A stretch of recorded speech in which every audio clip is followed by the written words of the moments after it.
The biggest impediment to Kevin Rudd, I would have thought, is that would immediately signal maybe 2 weeks of exhaustive discussions with the independents and the rest of them about who's going to run a minority government. It actually brings Tony Abbott back on the negotiating table, doesn't it? Well, according to Oakeshott. Yeah. Well, except when I look at what the independents are saying, I think what they're really saying is they want another bite at the cherry. They want another negotiation. They want some more stuff. Yeah. But are they actually going to support an Abbott government, given all the things they've previously said about Abbott and given the animosity that's built up? I'm not so sure. Probably not, but I can name somebody who will support a Rudd government, Andrew Wilkie. Here he is this morning.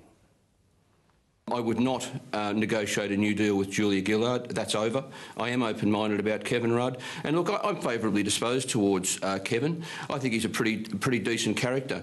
Mind you, it might be someone else who's the next Prime Minister, and I would need to work with whoever it is. In last November, I had a long meeting with Kevin Rudd in his office in Canberra, at which we talked about a range of things, including the possibility of him coming back to the Prime Ministership. Did he seek your support? It was left unsaid.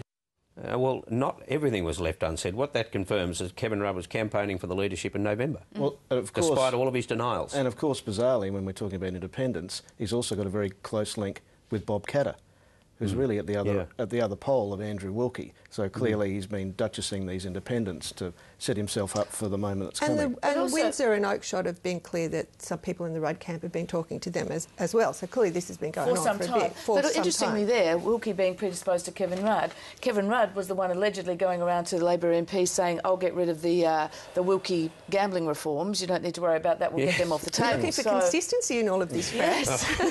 I'm seeking consistency.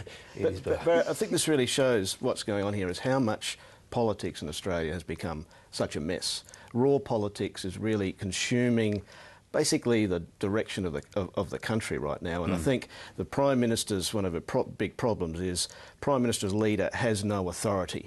That authority, she didn't get it in the way she assumed power. She did it by knifing Rudd. And then the minority government on top of that. Minority government. So we've got, she's under attack from Tony Abbott on one side. She's got a weak power base because of minority government, and now she's got internally being attacked by the person who she himself knifed. And I think you started to see this week. We had in the Financial Review the Business Council board meeting, and we had business leaders coming out, like I've never seen before, attacking public policy making, and particularly the government. And this is not mining moguls from Queensland or Western Australia. This is the heart of the business community.